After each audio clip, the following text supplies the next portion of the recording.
January the 16th, 2020. And how's it going, folks? I am starting the video off at the end of the day rather than the start. So I've already went out and filmed most of what this video is going to end up being.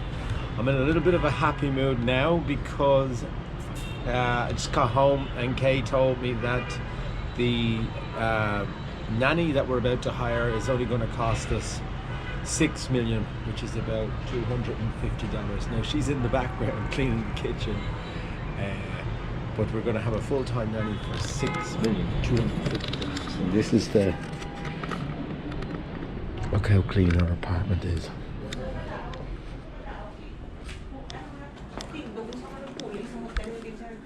Say hello. Hello. Hello. There's the family. Okay, and now to start my day. So some of our friendly neighbours there walking past. Well, there's me saying, aren't they the friendly bunch? When I in fact didn't even stop to say hello to them. How's it going, you shower of cunts? I'm taking a little page out of the Blind Boy podcast. I may or may not have mentioned before. Yes, I have mentioned it before. I am a big fan of Blind Boy, and a lot of what I do is inspired by what he does, not only just for the point of mental health. I mentioned before that this YouTubing, vlogging and podcasting malarkey, it's all for my own mental health more so than trying to monetize it or to have plenty of viewers. I'm not Xin Chao. So yeah, one of the security guys that I may have mentioned before, Zambia. Yeah, so they're the type of guys that get quite angry with me because I don't like to take the long route around. I'll take the shortcut, and what I mean there is that there's a quick way up, like there's a one-way system. You're not supposed to go down this ramp, you're only supposed to come up it. And a lot of us cheeky expats will not bother. Oh yeah, look at that, man. I bought a new helmet for myself. Goodbye to, this is my soup. So kung din is a type of soup. I'm actually gonna leave that helmet aside and let someone else pick it up. And now I've got, oh look, it's broken already. Anyway, I'll start recording when I'm back on the road. What I was talking about there a minute ago was the one-way ramp system. So this is the one-way ramp system. I'm allowed to go down this way. I am not allowed to go down this way. Now, what I normally do is I get to the bottom and I take a look to the left. And then, yeah, sure enough, he just shouted at me, and that's probably the exact same guy who I was in the fucking elevator with. They get very bloody upset when you don't do the courtesy of following the very simple rules. It's a one-way ramp system, and those boyos sit on sit in their pie holes for the day. Look, they get paid peanuts, and their job is to enforce the rules that the owners of the bloody apartment blocks have asked them to enforce. And who am I to bloody make up my own rules as I go along? It's just laziness on my part. Oh, you see, there isn't even... Now, I would have thought that the guy up the road would have radioed down and said, don't let that guy out for a couple of seconds, because he's after being a prick. And he went down the one-way ramp when he knows right well he shouldn't be going down the one-way ramp. So here you have it, lads. It's a nice old day today. I'm on my way to a different public school, the one that you normally see. Trang Chuang Chung Secondary School is well, they're 7th graders, have an elective English subject on a Wednesday. For some reason, English is compulsory up till 6th grade, and then in 7th grade it's an elective subject, and then I don't know what happens thereafter. But I was often wondering why I had only had like 10 or 11 students in my 7th grade English class, and it's because when I say elective, what I mean is that people have to actually pay to attend their classes, whereas it's free if you're in 6th grade. Anyhow, yesterday was epoxy day here. The air, according to the Hanoi massive community, was at a seriously unhealthy level. So whatever it is, whatever level it was, they used the symbol of a guy wearing a gas mask. When you see the bloody symbol and you see seriously unhealthy and a picture of a guy wearing a gas mask, you can't help but think that you're in some type of apocalyptic epoxy situation where every trip you take is taking a year off you. We were having a conversation in the teacher's room about this yesterday, like how Hanoians have been dealing with this for 10 to 15 years, so they've gradually come to accept the fact that the jury is still out as regards to what the long-term health damage is if you live in an environment where quite frequently the air is at such a high point that it is considered on a scientific level to be seriously harmful to your health. Well, it's not going to be seriously harmful to your health if you're only out and about for one day, but if you're out and about for an entire lifetime, we still don't know whether it's going to take 10 years off your life or 20 years off your life. I'm going to spin this around now, so you're going to see yours truly speaking into the microphone instead of the other way around. As you can see, my Grab motorbike helmet is truly a statement of fashion. Already I'm getting eyeballs by my peers who clearly think me wearing a Grab helmet is the definition of irony. And the sense of humour I have in wearing this helmet is astounding all my fellow passengers as we drive through this smog-riddled city. Blind Boy today was an epic episode.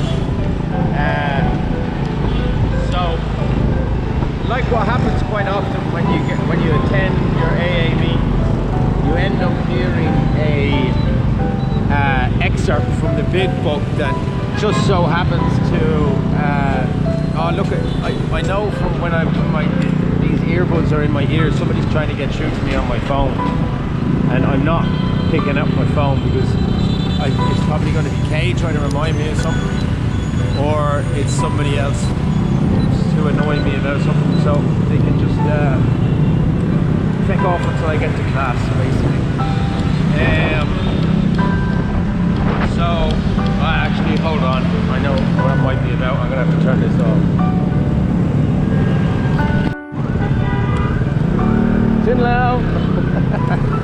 Alright, back on track. You can get out of my way as well, you fecker. Over here, lads, basically the rule is, especially when you're trying to shoot a YouTube video, basically there is no general rules of the road. I said before that traffic lights are fucking optional over here. I've been shooting YouTube videos and I've driven past guarded checkpoints or police checkpoints and nobody has battered an eyelid. That looked like a pretty cool shop there. They're selling Vietnam helmets. I might well have to stop off there on my way back the next time. The general rules over here is, you know, if you want to use the indicators, use the indicators, but like, if you want to just shout and scream and throw your arms out like a mad turkey, then that will also apply. The case being that like people drive around on bikes here with entire companies on the back of their bikes. This morning I tried to catch and get a snippet of this person who must have had 100 bags of goldfish on the back of her bike. It was an hilarious, mysterious looking venture that this woman had, and perfectly normal. Like for example here, we'll see what this one is selling, right? Chinese fireworks by the looks of it, because the Tet holiday is around the corner and people are getting ready to let off their fireworks. So the woman this morning selling goldfish, she had it. Now how do I describe how somebody goes about putting 100 goldfish on the back of a motorbike is beyond me. I tried to capture that on my camera phone, but I had to take a left turn before I managed it. She basically just stacked them all up on top of each other and tied a ribbon around them, and then whatever way she had tied the ribbon around the 100 bags of goldfish, she strapped the big contraption onto the back of her motorbike, and that's it. Away you go. Well, she's got a goldfish shop on wheels. And what type of bloody rules of the road should you have if you're running a bloody goldfish shop off the back of your motorbike? If the police pull you over and say, sorry, you didn't indicate properly there, and by the way, can you explain why you've got 100 goldfish on the back of your motorbike? Then the school of logic would just, you know, go out. The book on common sense and how it is applied would go out the window. Speaking of bloody common sense, I have yet again found myself in the quagmire of the DHL complex system. Over here, you are not allowed to buy things online, basically, and anything that you do buy online, you have to, first of all, prove who you are. So they were asking me for passport photos. They were asking me where I went to on my most recent trip. They were asking me for proof of residency, where I live. They were asking me for bloody serial codes and information that no right person would have. I don't even have a receipt for the item that I'm trying to collect. Never mind everything else. And so what's going to have to happen is I'm just going to have to take half a day off work, and I'm going to have to drive all the way out to the DHL bloody warehouse. I'm going to have to queue up for about 2 or 3 hours. Then I'm going to have to deal with some absolute nonsensical contraption of a person who's going to tell me that under regulation 2,055,000 that you cannot have such and such because of such and such a rule. But yeah, at the same time, a woman is able to strap 100 goldfish on the back of her bike and drive down the street. So yeah, common sense does not apply here. I'm just slightly conscious of the time at the moment. I have 7 minutes to get to my classroom, which will probably take me about 8 or 9.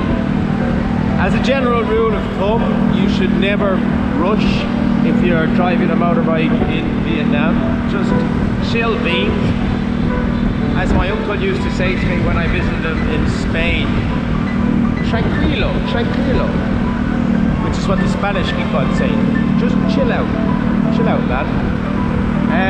It would also probably be quite a dangerous feature for this vlogging malarkey if I was to try and accelerate faster to get to my classroom, to give them the extra 1 or 2 minutes. I'm not going to be much bloody use to them if I'm crashing my bike and arriving in the classroom all bloodied and muckied up. What was I talking about earlier on? Yeah, Blind Boy was on, and Blind Boy was on in particular about the housing crisis back at home. and he was talking about the rule of law, and he was talking about a recent move on the part of Fine Gael, who thought it would be a great idea to commemorate the RIC, which is the Royal Irish Constabulary, which was an affiliation of the Black and Tans. The English, when they came over to Ireland, set up the Royal Irish Constabulary in a kind of a post-World War I age, when these World War I English veterans had returned. Not only had they survived World War I front lines, they had hardened themselves to the schools of hard knocks, and when they got to the streets of Ireland, getting paid in salary to terrorise the Irish people to the point of compliance, was basically what they were paid for. That's what the Royal Irish Constabulary were. Now, he went on then to describe who and what the Black and Tans are. Most Irish people know who the Black and Tans are. Blind Boy actually had on his show as a guest the lead singer of the Wolf Tones. The lyric, "Come out you Black and Tans, come and fight me like a man," is probably etched into the corner of each Irishman's mind. We remember that as one of the most deeply ingrained rebel songs of our time. The Black and Tans basically were an affiliation or an amalgamation of riffraff. Like, some of them were guys who had survived World War I and were actually paid by the English Commonwealth, but a lot of them were released from prison early and given a job to effectively terrorize the Irish people into compliance with English laws, right? And that's basically what they were. They were a terrorist organization. They were called Black and Tans because there were no uniforms at the time left over for them, and they were just given like whatever was left in the wardrobe at the time. And post in England after World War I, there was only a few. There were the pants, black pants and brown tops and jackets, or vice versa, and that's why they were called the Black and Tans. Right, I'm heading into my classroom. I'll pick it up from where I left off after. Late for class. Hello! Is this my class? Or maybe it's not. Is this my class? You say, wrong class, teacher! Right. That's... I just walked in on some teacher who's teaching the piano. Hello!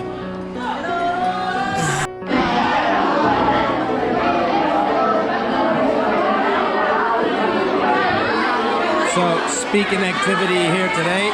We are practicing our speaking. Let's hear it, guys. Who's A? You're A? Okay, ask the question. How is New Year's Eve celebrated in your country? For New Year Eve, we usually eat plenty of food and have a party.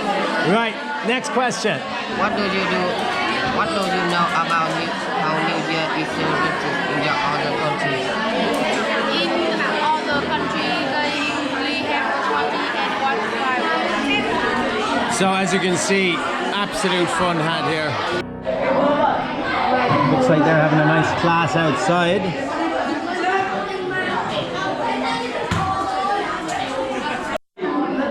So, hops in sunchim is what they've just taught me. Bago cafe, hops in sunchim come. I've no idea what it means. Anytime I say it, they start laughing. Bago cafe, hops in sunchim come. I'll find out later what it means.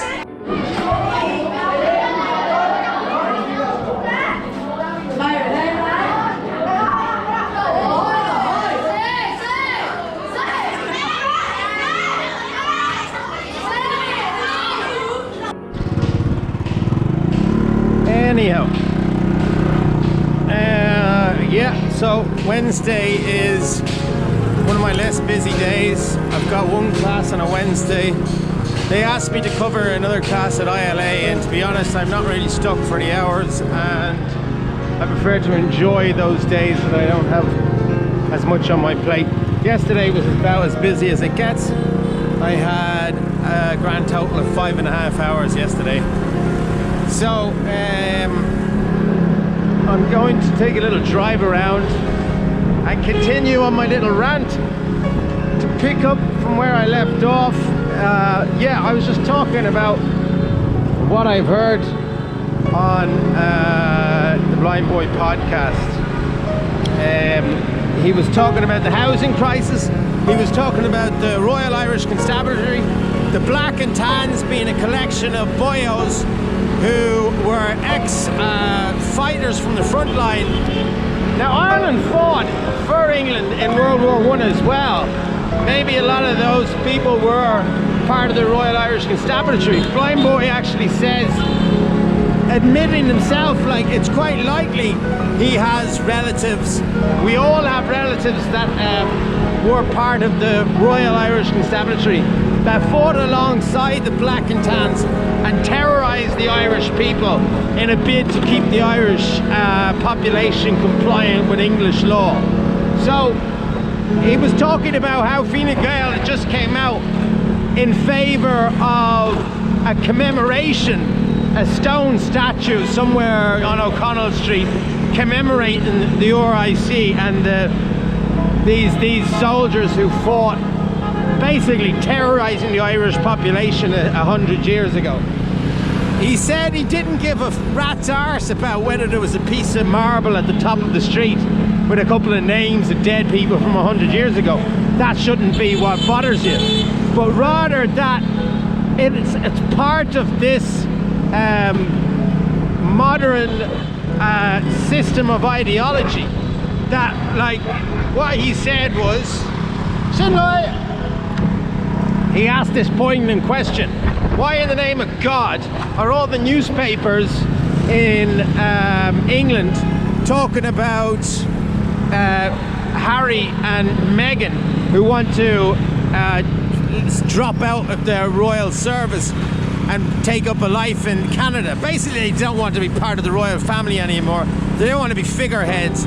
They want to keep the money, but they just want to drop off the map. They don't want to be in the spotlight anymore. Not really much of a news story, but yet it's the headlines all over the papers in England, while at the same time the embassy in the UK is being petrol bombed by Iranians. So why is the news headlining nothing but Princess Harry and Princess Meghan? He says, like, it's part of this, like, system where the rich people control the media and they present what they want the people to think, and presenting the news of royalty is part of the English system, which keeps the elite in place and the poor people oppressed. What he said then was that by the Fine Gael, right, recommending that the RIC be commemorated with a stone statue is the equivalent to the English media playing its people the royalty card rather than actual real news of what's happening to the English embassy in Iran. The Irish equivalent, why the fuck would we commemorate soldiers who terrorized the Irish population 100 years ago? What he said was that it's like the Garda Síochána came out in favour of it, and they were saying, you know, never mind the fact that these Black and Tans and RIC members were literally, like, there was a law that existed at the time that any man, any vagrant with his hands in his pockets should be considered a menace and could be attacked on the spot by a Black and Tan or an RIC member. And now, like, if you look at that, you think to yourself, what fucking law could you have where if you are walking down the street with your hands in your pockets, a police officer can attack you and beat you black and blue? That 100 years later, we're now commemorating them with a stone statue, and on top of that, it's our own government and politicians and our Garda Síochána who are asking for this commemoration of the RIC and the Black and Tans.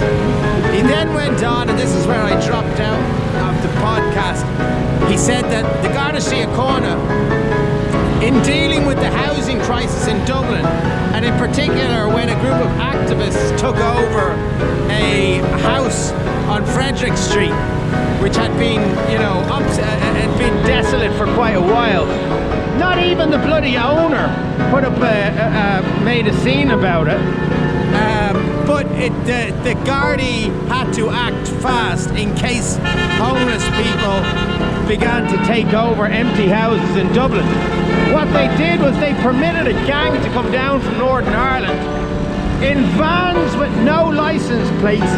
Gangs of men in masks jumped out and beat the shit out of the protesters who had been occupying that building, and the Gardaí stood back and just laughed.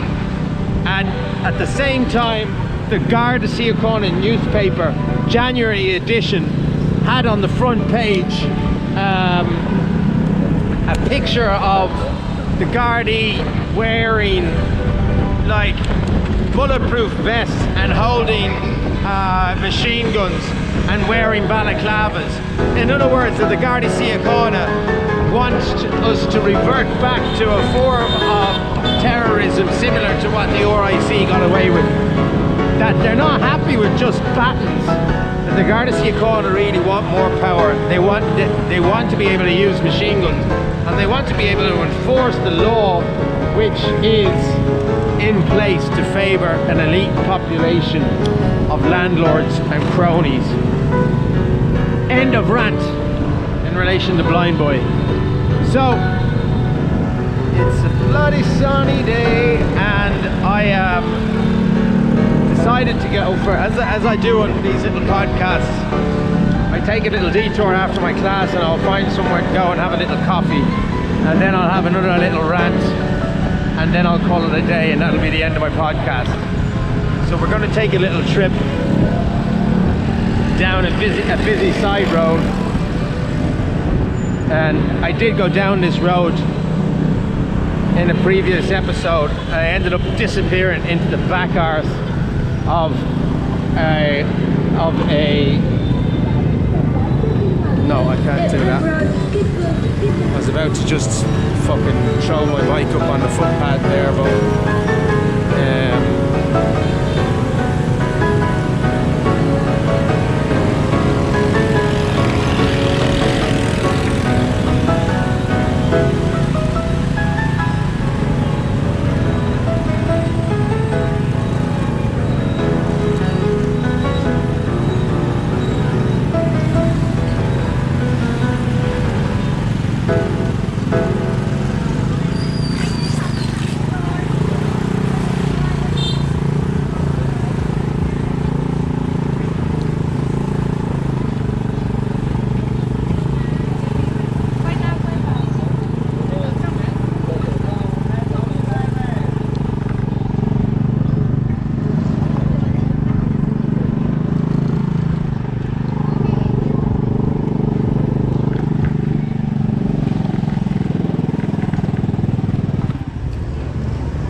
see if I can get away with leaving the bike there for a second. Somebody will come out running after me saying, hold on, pay for the bike, pay for the bike. Ah, look at this little cutie. Sinloi.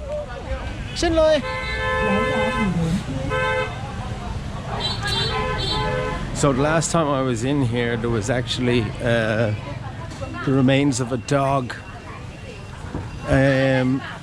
Hanoians like to eat dog meat, and there was a table that I came across that was selling just like it just had a dog that was hacked up in bits. Hello.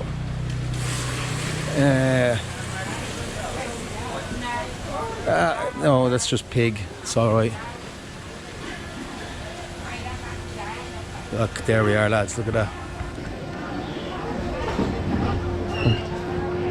Even your man was grinning at me, going like, "Shit, man, that's it. Fucking dog. You've seen it all."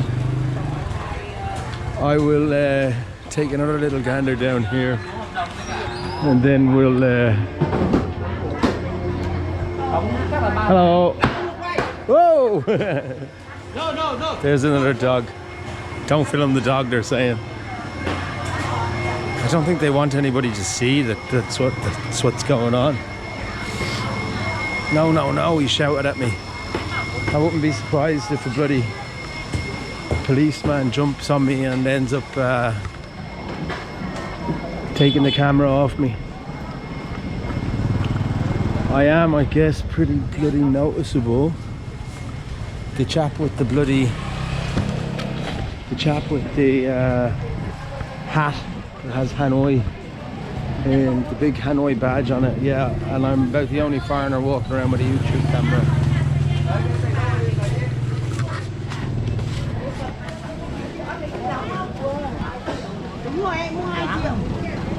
You can see clearly, like, if you want to buy some shoes or some clothes, whatever, this is where you come. There were pretty handy jackets on the entrance on the way in that were $7 each.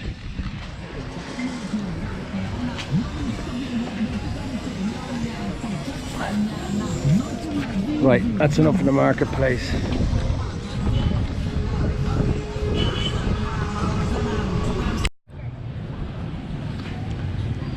So here we have another little piece of tranquility in the middle of all the chaos.